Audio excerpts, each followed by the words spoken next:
David, do you think Crawford will fight you if he beats Canelo? You can't take Crawford's skill away. You know, you have to give him credit for his skill. He's an amazing fighter.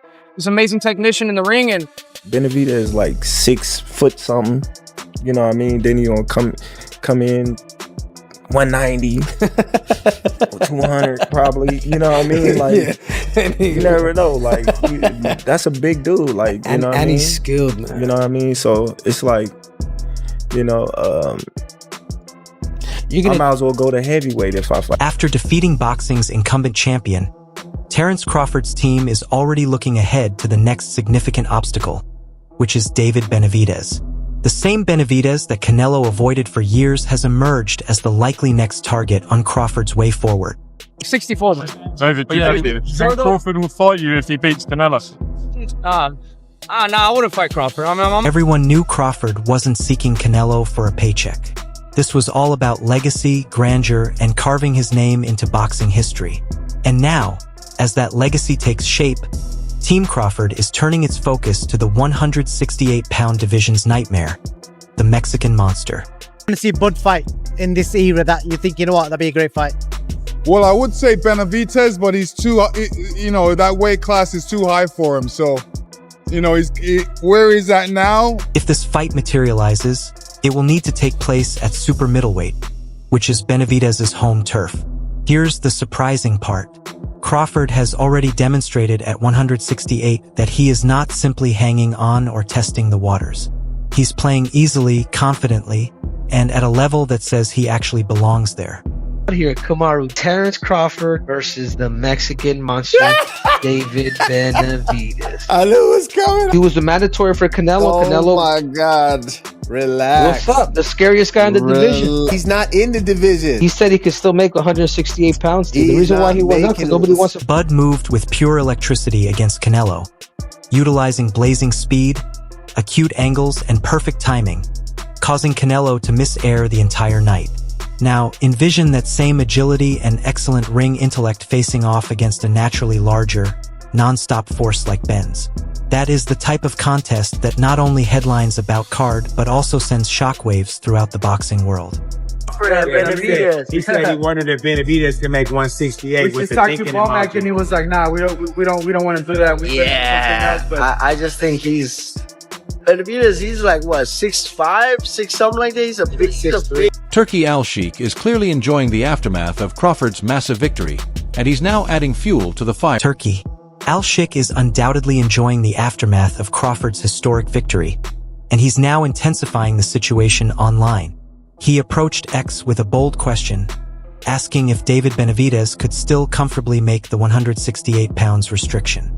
The post did not seem random at all. It came across as a not-so-subtle hint that a Crawford-Benavidez fight could already be in the works. Posted on social media asking if David Benavidez is still capable of making it down to 168. Now, we're not sure if this little tease that Turkey made was targeted as a hint for a future fight between Crawford and Benavidez or Canelo versus Benavidez. But here's the twist. Benavidez does not appear enthusiastic about a Crawford battle right now. Sounds familiar? We witnessed the exact same scenario with Canelo. At first, he dismissed the prospect of facing Bud entirely. Then a major $150 million offer arrived, and it became the biggest fight of his whole career. This is the influence of Turkey's Al-Sheikh. When numbers like that arrive on the table, hesitation vanishes quickly. Legacy speeches sound wonderful, but 9-figure salaries have a way of transforming "not interested" into "where do I sign real quick?" To Benavidez. And then that would mean Benavidez would have to go into a different body and bring himself back down to 68 when he's already getting settled in at 175. That's just Turkey trying to pull rank. Turkey trying to show he got a golden arm. Alright, now this is where things take a crazy turn. Alright, this moment is when things go insane. After all of the talk about Turkey bringing money into the mix, Crawford finally opened out about his true feelings about Benavidez. You can hear it between the lines. There is definitely respect there. But Bud also emphasizes that this guy is huge. He almost laughs about it, stating that if he gets into the ring with Benavidez, he might as well start calling out heavyweights. It was half humor, half truth, and it demonstrated how massive that challenge would actually be. 68. When we think about anybody at 168 outside of Canelo, the first name that comes to anybody's mind is David Benavidez. What about the potential for a fight like that? Oh, like I said, man, that's a big dude. You know what I mean? He ain't even at 168. You know, when you look right now, it's at 175, yeah. He probably can't even make 168. And he's not exaggerating. Benavidez enters the ring looking like he could pass for a cruiserweight without blinking. But here is the actual twist. Crawford still sees advantages. He believes his speed, timing, and general skill set give him a significant advantage. That is classic Bud confidence. He'll appreciate your size and respect your danger before calmly explaining why he can still outthink and outwork you. That is precisely why fans connect with him. He is not avoiding smoke. He isn't trash-talking carelessly. He is evaluating the threat like a chessboard, move by move.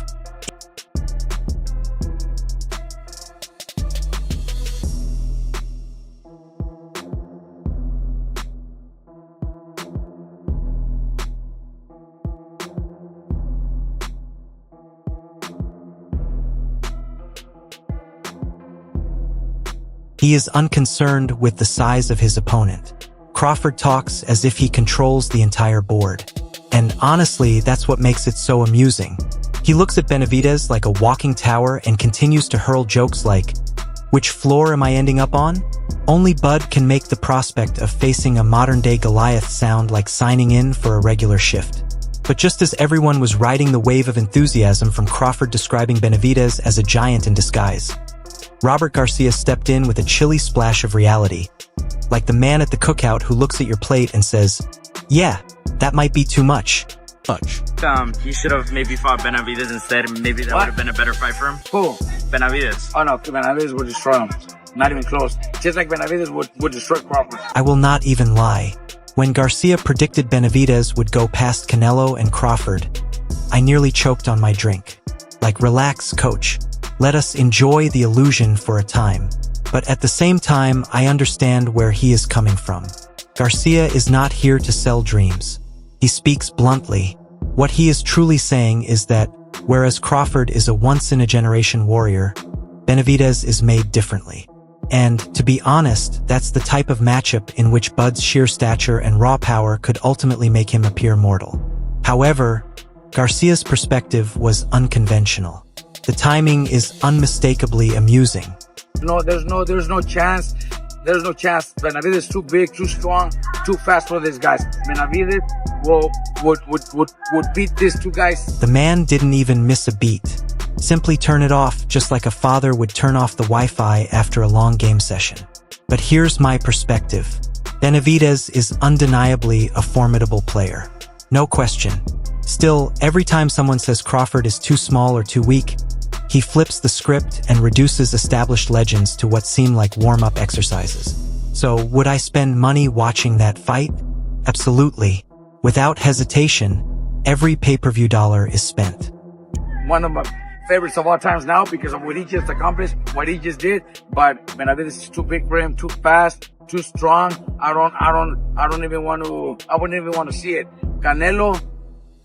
Man, Robert Garcia had us grasping our plates at the cookout with his reality check. Just when you thought things couldn't get any more exciting, boom, Sugar Shane Mosley drops the year's most controversial statement. The dude says Crawford may be better than Mayweather. I genuinely had to pause the video and get some water because statements like those make boxing fans want to smash couches through walls. He said it was, without a doubt, the craziest part. Then he broke it down perfectly.